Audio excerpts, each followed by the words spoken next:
Welcome back, ladies and gentlemen, here to the full story on WYAB 103.9, coming to you live from WYAB 103.9 as well as Rumble and YouTube if you want to see the radio face.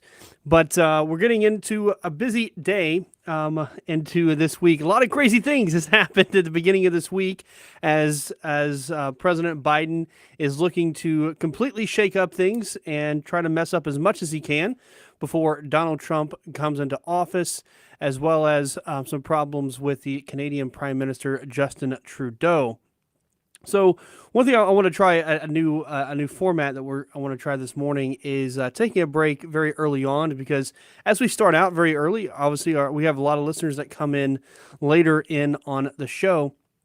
So what I thought about what we do, at least try for the next couple of days, is to give you an overview of the show that's going to happen for the day, and then take a break very early on, so we have more time throughout the rest of the hour as more and more people start to tune in, as they start to wake up throughout the morning. So today we have so typically we get to have 4 segments on the show. So we have a top story, and then we have we can cover 3 total stories, and I'll try to get a this day in history at the end.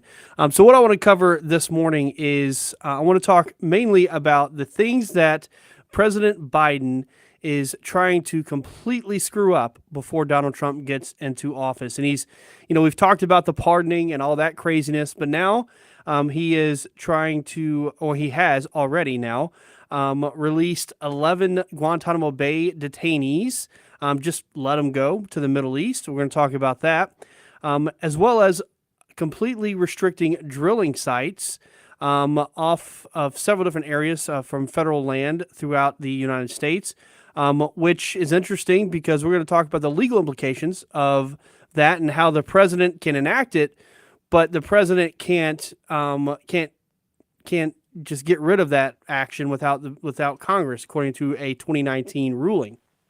Very interesting on how that goes, how the president can protect it, but he can't unprotect it, according to the law, which can be changed, and we're going to talk about that. We're also going to talk about the issues that Canada's been having with Justin Trudeau, their prime minister, resigning.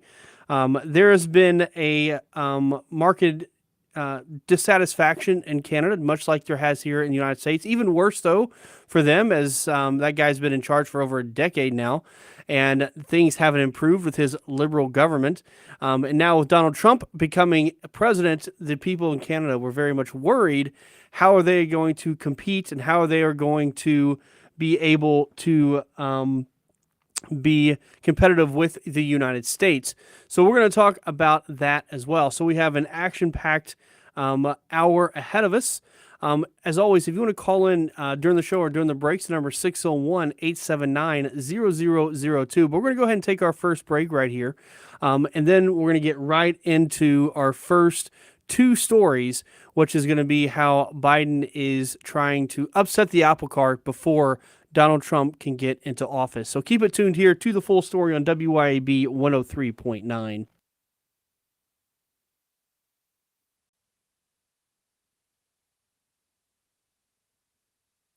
All right, ladies and gentlemen, welcome back here to the full story on WYAB 103.9 as we get to our first story. So, again, it's crazy how Biden is just trying to ruin as many things as he can before he leaves office. It's like the American people have spoken, and yet they, again, just give them people the middle finger. So the Biden administration yesterday announced the transfer of 11 Yemeni detainees, including 2 former bodyguards for Osama bin Laden, being held at Guantanamo Bay, and they're going to send them to Oman, which has agreed to resettle them, whatever that means, amid steps to reduce the population of the confinement facility there in Guantanamo. The transfer, which reportedly happened in the early hours on Monday, comes days before the accused mastermind of the September 11th, 2001 attacks on the U.S., Khalid Sheikh Mohammed, is scheduled to plead guilty following a deal with federal officials to avoid the death penalty. We'll talk about that more in just a second. All of the men were captured in the aftermath of the September 11th terror attacks and were held for more than 2 decades. None of the ones being released were ever charged. We don't have to. They're terrorists, and they're also enemy combatants. We don't have to charge them. People act like that's a big deal. Oh, they're not charged. No, they're a danger to our country. We don't have to charge them. They don't have any rights. They're freaking terrorists. They have no right. That's why we didn't bring them to our soil. They have zero rights whatsoever. They have the right. They have the rights that we tell them that they have. And people have a hard time. Some people have a hard time understanding that, at least from a legal perspective. But again, Constitution doesn't apply to them. Whatever rights they have, we give them those rights. And we don't have to do that much because guess what? Those people, they don't give any of our soldiers rights when we get captured. No, they just behead us or they just torture us. Our soldiers get no rights when they get captured. So my thing is, why extend any rights to them? So I have very little concern about holding people without charging them. As long as they are dangers to the United States, and they are not U.S. citizens. Again, if they're U.S. citizens, that's a different story, terrorists or not. But these people were not U.S. citizens, and they partook in the planning or the involvement around September 11th, or the people involved in September 11th. We can withhold them forever. Doesn't bother me one single bit, especially since these guys are so dangerous. And I know it's been a while since September 11th, but it wasn't that long ago.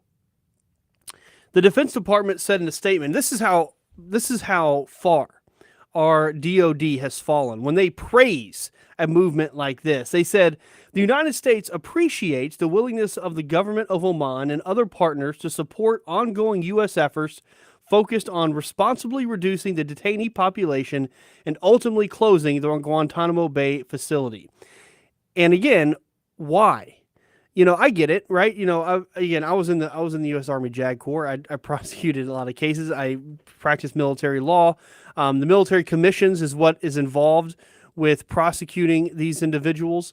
I've said before about military commissions, how they were handled. I do not agree with how they were handled, nor were they necessary, because enemy combatants can be tried, if at all. Again, we don't have to try them. We can hold them forever. Right? We don't have to try anybody, right? There's no forcing mechanism. There's no law saying we have to prosecute them. That doesn't exist. The law is what we say it is. That's how it works in war. But if we do want to prosecute them, we don't need commissions to do it. We can prosecute them under the Manual for Courts Martial, under the UCMJ. As enemy combatants, they can be prosecuted under that, and there are specific provisions in the UCMJ to prosecute these individuals and to prosecute enemy combatants. There was no need for a commission.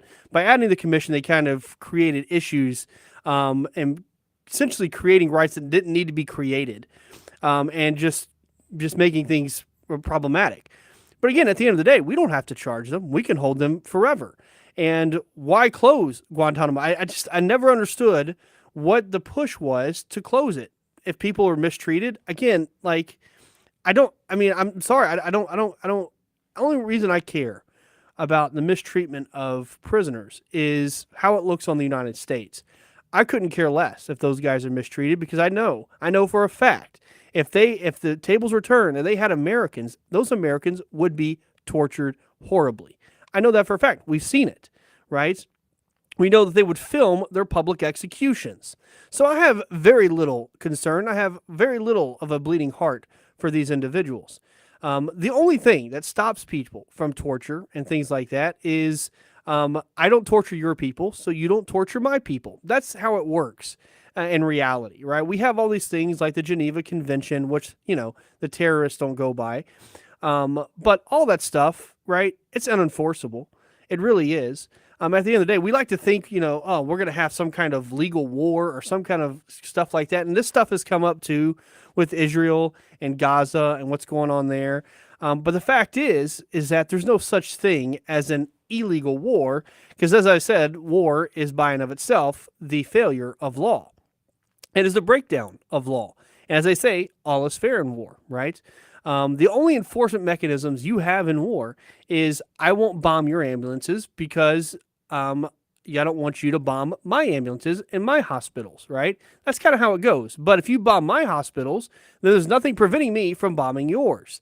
I don't torture your people, so you don't torture my people. But if you're torturing my people, there's nothing preventing me from torturing yours. And I'm definitely not going to feel bad about doing it. And so Guantanamo Bay, sure, it's had, issues with certain rights and things like that. And, we've had people go on hunger strikes. I couldn't care less. Go kill yourself for all I care. Right? Like you're not gonna hurt my heart here. Right? One less mouth to feed as far as I'm concerned. But a lot of these guys, again, they've been held. I agree. They've been held for probably too long. They should have been executed a long time ago. But they definitely should not be released. So the 11 detainees who were released include, there's a bunch of names here. I'm not going to read off the names. So I can't pronounce half of them. But a couple of them I want to talk about, like Ahmad al-Alwi, who's an alleged al-Qaeda fighter and part of the security detail for Osama bin Laden in Afghanistan, was one of the 11 men released, according to the New York Post. In 2016, a declassified document said al-Alwi made several statements that suggest that he, quote, maintains an extremist mindset. And that is one of the individuals that they want to release. They want to release that individual back out to the Middle East, where he's going to go back, and he's been in an American prison for the last 20 years. Do you think he likes America? Do you think he's going to be, oh man, not America, they really showed me, I guess I'm not going to do anything anymore. I'm going to be a great citizen of the world. No, that's not what he's going to do. That's not what any of them do. He's going to gather his things, and they're going to try to plan another attack. That's why we've held them, because they're a danger to our country. This has nothing to do with human rights. Again, there's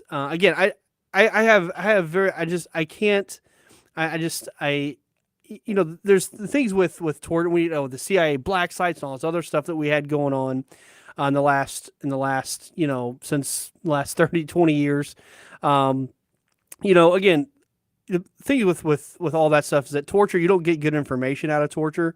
It's just because people will tell you anything you want to hear when you torture them. So it's not to me, it's a weak way to get information, but I don't feel bad for them, not even the least bit.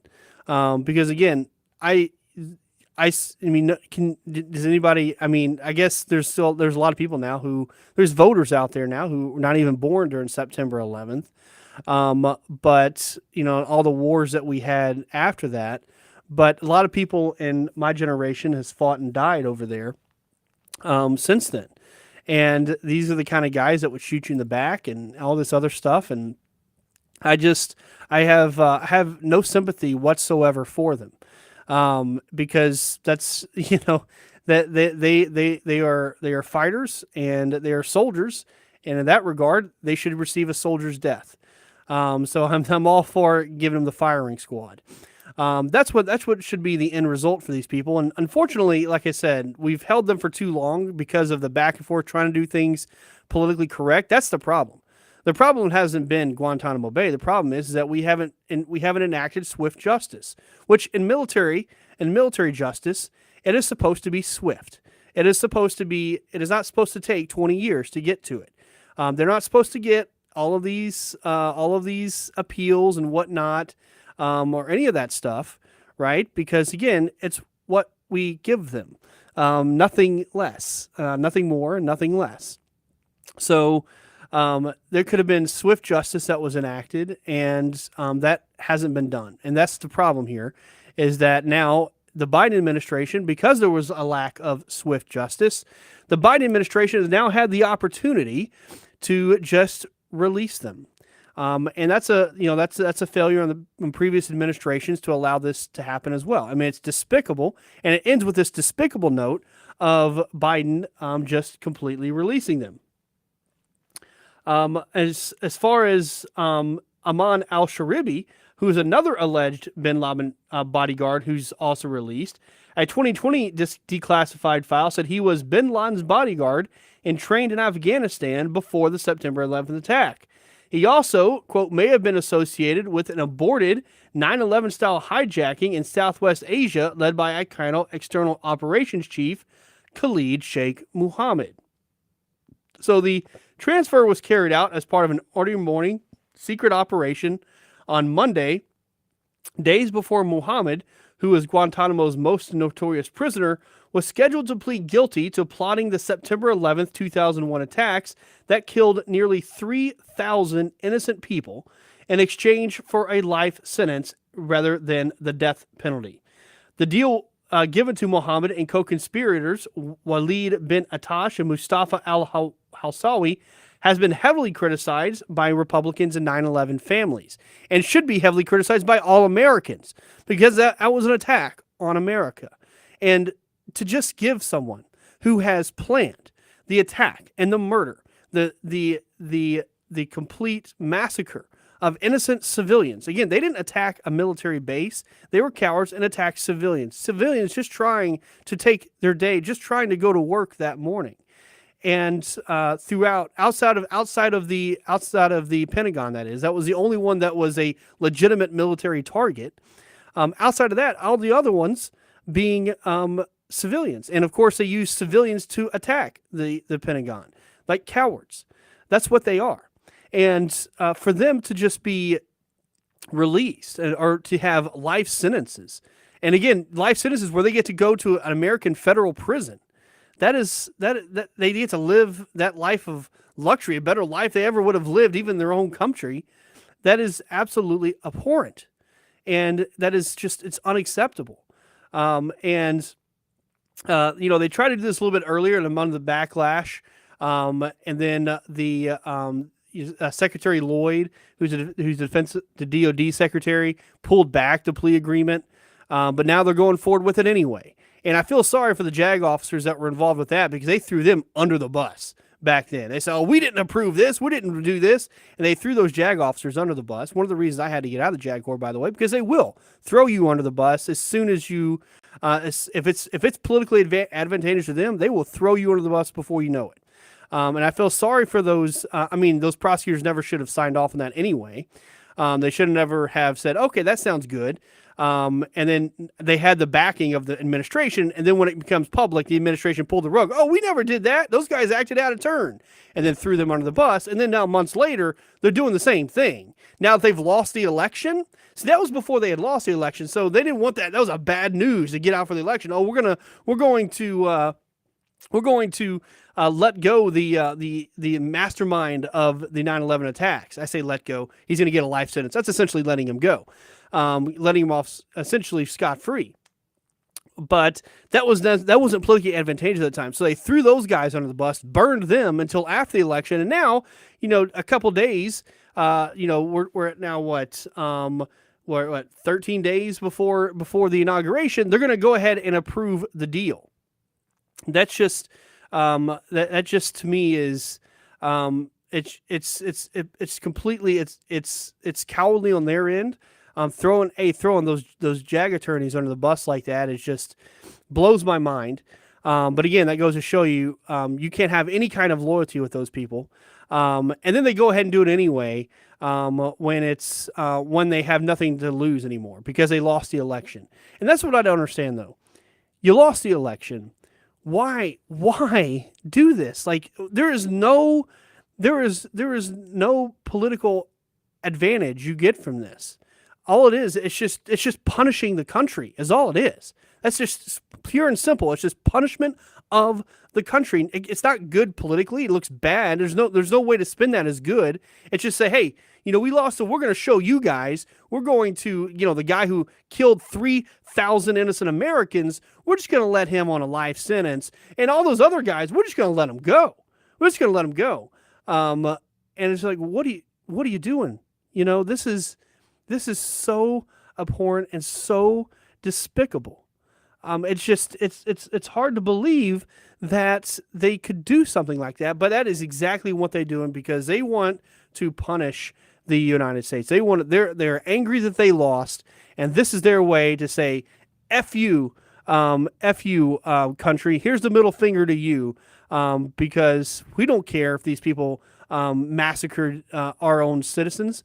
It's just un-American what they're doing, I hope. And the problem is, and this is the thing, is that these guys now they're already gone, right? This happened on Monday in a secret operation. They tried to do this earlier, but there was significant backlash. They tried to do this last October before the election, and that didn't work. So now they did it in this secret operation on Monday. Those guys are already gone. They're back in Oman now. They're going to get back to Yemen where they're from very easily when they get reintegrated, whatever that means, which means we're going to send them right back over to Yemen so they can continue their plans against the United States. And there's nothing Donald Trump can do about it. He can't stop it because they're already there, right? You can't put it back in the canister, right? It's already out. So nothing he can do about that. With Khalid Sheikh Mohammed deal, once it's approved, there's almost nothing he can't undo it. If they approve it. It depends on how fast they try to do this. That's what's going to be interesting to me with Khalid Sheikh Mohammed, because again, they got, just a few days. They got less than 2 weeks. So the thing is, they'd have to approve the deal and have to go through on the commission, and the commission would have to the lead judge on the commission would have to approve it before Donald Trump gets in office. So they can approve the deal, but as long as it happens, if the trial doesn't happen before, or the guilty plea doesn't happen before the inauguration, then Donald Trump can pull it back. Because again, they have whatever rights we tell them. So Donald Trump can change the rules. That's what's the great thing about it. That is one great thing about a commission, is we can change the rules. So that's one benefit of a commission, I guess, versus the UCMJ, which is enacted by Congress. So, they're trying to rush everything in right now. They're trying to get this stuff in, and they're trying to force this down people's throats. So I wouldn't be surprised if they try to do that. And to those people who are in the JAG Corps going to do this, I would really hope that they need to look at what they're going to do. If you're the prosecutor on the case, can you sleep with yourself at night if you go through with this? I don't care if the president pushes it or not. He's not about to be the president anymore. So you kind of remember that, right? So in like I said, in less than 2 weeks, there's going to be a different man in town. So, if I'm the prosecutor, I refuse to do it. It's real simple. I refuse to do it. It's about time that people in the military started standing up for certain things. They've been nothing but pushovers in the military for the last 4 years. In fact, it has been very disappointing to me to see how pushover people, generals and everybody else were. The Biden administration said it. They just were pushed over. No one stood up for soldiers. No one stood up for the right thing. Maybe now is the time to stand up for the right thing. Maybe it's time for that military judge. The military judge has the authority to say, I don't accept the deal, right? He can do that, right? And I hope maybe that they have the gall to do that, to say, you know what? I put on this uniform. I raised my right hand, because as a military judge, he is still in the military. He is a soldier, or a sailor, or a Marine, whoever it could be, one of the service members. But at the end of the day, he still wears that uniform. And I would hope that the reason that person, he or she, who, depending on the judge, put on that uniform to begin with, because they have some kind of patriotism. They remember what happened on September 11th and know who this guy is. And to say, you know what, as an American and as a soldier, I cannot allow this to happen. I can't. And I'm not going to approve it. And he can do that, and that will delay it enough for Donald Trump to come in there and fix it and say, you know what, we got a deal for you. It's called the firing squad. And that's the only deal you're going to get. And that's going to be it. And you know what? We're gonna speed this up. We're tired of these appeals. We're taking that right away. Let's finish it out, right? And it's time to finish it out before Donald Trump's before Donald Trump gets out of office. And it's time these guys were dealt with. Just take him out. Just take him out into the bay. Shoot him. Feed him to the sharks. Right. That's probably too nice for him to begin with. That's even better than what he deserves, because I tell you, I was in New York last December, and seeing the September 11th memorial there, and seeing where those towers were, and seeing all the names on there. It's a beautiful memorial. I honestly don't think they could have designed a better memorial. And then going down into the museum and seeing the carnage and the death and the destruction that was caused, that this guy, Khalid Sheikh Mohammed, had mastermind, had planned, is, they should look at that before they determine this deal. Because you take one look at that and you're like, no, we need, killing him is not enough justice. There is not enough justice in the world to be able to make up for what he did. But there can definitely be an injustice.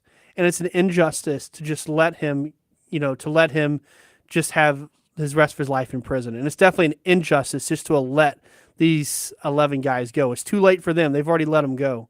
But you go visit that memorial and you see the lives, how many children my age who are now adults who grew up without a mom or a dad because of what they did, forever changed people's lives. And to see ground zero and to experience that is something else. And it really puts it in perspective of the nature of what these individuals did. And there can be no amount of justice that could make up for that. There's nothing, it will always be, you can only kill one man. He only has one life. But it's definitely an injustice, just to let him live out his days when those people were cut down, many of them in their prime, and those heroes that also worked diligently that day. Again, it was a long time ago, but not that long ago. People remember it. A lot of people still remember that day. What they were doing in the moment it happened, and to let this injustice go is absolutely despicable. It's too late for the 11, but I hope maybe somebody in the JAG Corps can stand up for what's right here, and say, we don't want any part of this. We took the oath to protect this country, and attorney or not, order or not, we refuse. And I hope there's some people in there that have that ability, that have that gall, to stand up for what's right, because it's about time it happened in the United States military. And if they go through with this, then they need to all be replaced as well, because they did not stand up for what was right. They didn't when the time came for them to show integrity, to show courage, they have failed. And like I said, now's that opportunity for them to show it. But if they don't show it, they all need to be relieved, because that's not what you put on that uniform for. And they'll disgrace to that uniform if they let this go forward. Bottom line. All right, we're going to take a break right here. When we get back, we're going to talk about Biden banning offshore drilling, as again he is trying to ruin as many things as he can before Donald Trump takes office. You want to call in during the break, number 601-879-0002. Keep it tuned to the full story on WYAB 103.9. All right, ladies and gentlemen, welcome back here to the full story on WYAB 103.9 as we get into our next story. So again, we see how Biden is releasing the terrorists just scot-free. And now he is also trying to, I should say, ban more offshore oil and gas drilling in vast areas ahead of the Trump term. So he will ban all this development, this oil and gas development, along most U.S. coastlines. A decision President-elect Donald Trump, who has vowed to boost domestic energy production, may find difficult to reverse.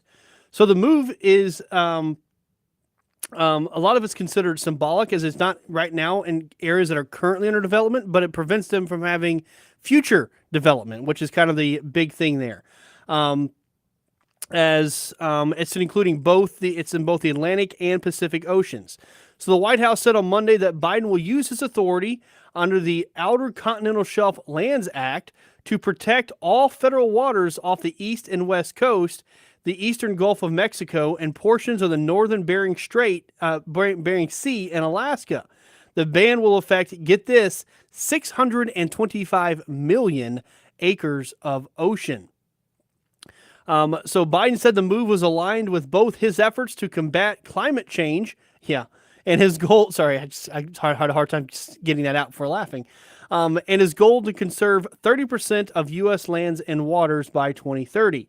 He also invoked the 2010 Deepwater Horizon oil spill in the Gulf of Mexico, saying the low drilling potential of the areas, including the ban, did not justify the public health and economic risk of future leasing.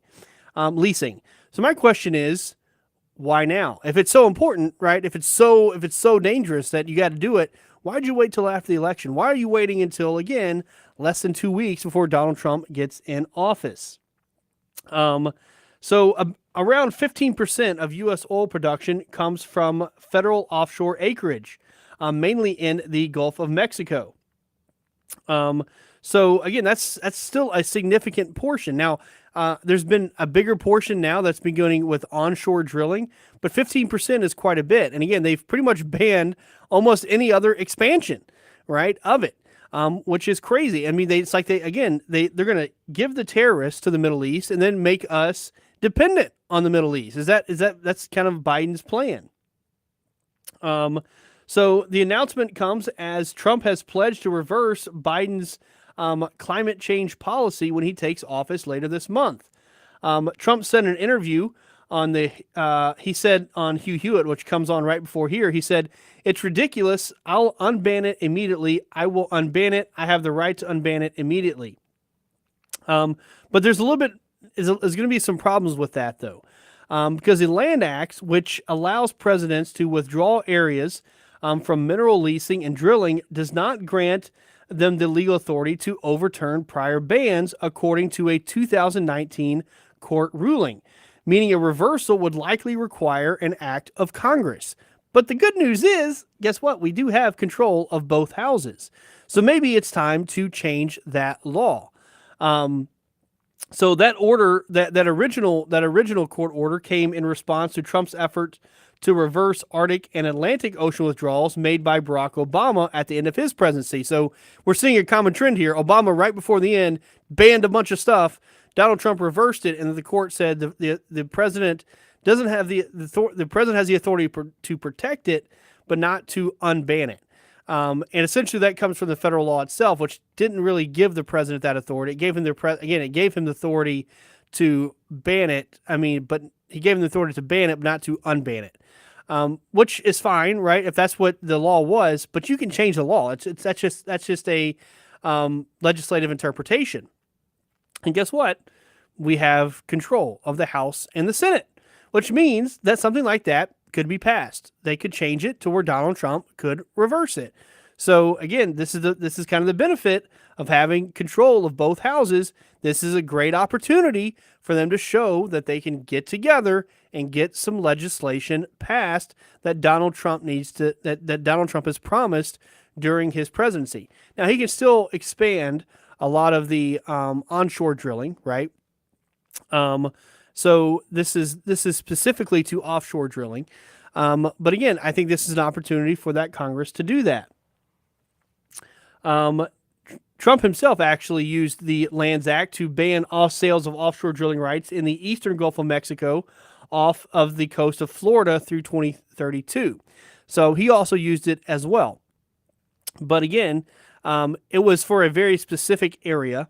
Biden said all the East Coast and West Coast, essentially, is what he said. And a big part of the Gulf Coast, which is where a lot of the drilling happens. Now, again, we don't do a whole lot of drilling on the East and West Coast just because it's deep.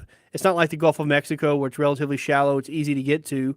That's the thing with offshore drilling. It's a lot more expensive to do than onshore drilling.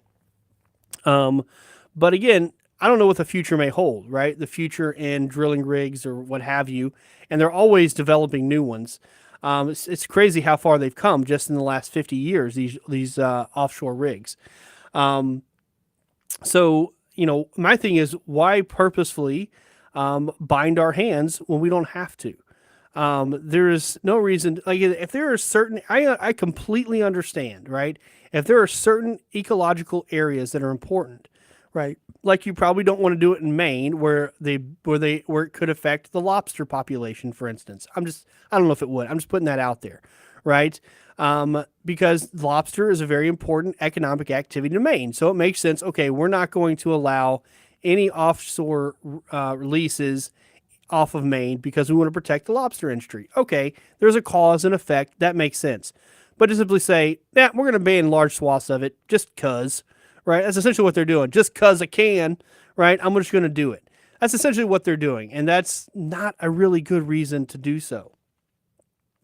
So the oil and gas industry trade group said that the decision would harm American energy security and should be reversed. So American Petroleum Institute President Mike Summers said, quote, "We urge policymakers to use every tool at their disposal to reverse this politically motivated decision and restore a pro-American energy approach to federal leasing." So again, like I said, why bind our hands when we don't have to? And they want to put forth all this renewable energy.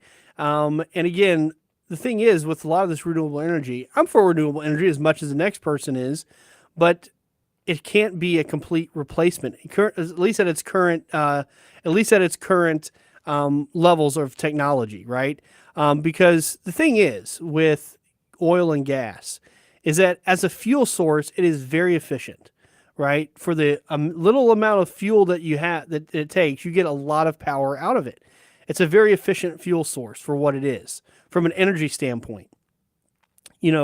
With windmills or solar, it takes a huge solar panels, for instance, just to if you want to do your house, right? You pretty much have to put your whole front yard in solar panels, right? That shows you how inefficient it is. Where if you have, for instance, a diesel generator, you can run on a few gallons of diesel for days, right? That's what I'm talking about when I talk about efficiency. And you have to have these huge batteries with solar, right? Which includes strip mining of lithium, which is not really good for the environment. So like, what are you actually trying to do here? Because in a lot of ways, it's efficient, it's cheap for people to live on, and it produces jobs. And at the end of the day, that should also matter, right? Is the production of jobs, and that's something that the Biden administration couldn't care less for. Okay, I have I have 1 minute. But I'm running out of time. I wanted to talk about Trudeau announcing his resignation. So he announced yesterday he intends to resign as party leader and prime minister. But ultimately, the bottom line of that is that this goes to show that everybody else is tired of liberal policy. That guy's been in charge of Canada for almost a decade, and they have seen their economy get weaker and weaker. And now Donald Trump's talking about tariffs against them, which is a good idea. The whole North America Free Trade Act was just not a good decision. It sounded great in the beginning, but we've realized that it just hurt American jobs. We looked at the Rust Belt where Donald Trump won a lot of those states, and you see how empty they are. You see the rusting factories. It's time to bring that back. And again, this America First policy, they're seeing that in Canada. It's like, how come we don't have a Canada First policy, right? And Donald Trump just got elected down there. He's got all these plans. Our guy's been failing us for 10 years. These liberal policies have done nothing for us. All right, we're going to take our last break right here. When we get back, we'll do This Day in History, but keep it tuned to the full story on WYAB 103.9. All right, ladies and gentlemen, welcome back here to the full story. And when we get to This Day in History, so on January 7th, 2015, we just talked about how the Biden administration just released 11 people from Al-Qaeda. Well, on this day, on January 7th, in 2015, Charlie Hebdo had the attack. There's a Charlie Hebdo attack in Paris. So they attacked the offices of the French satirical newspaper Charlie Hebdo, killing 12 people and wounding 11 others.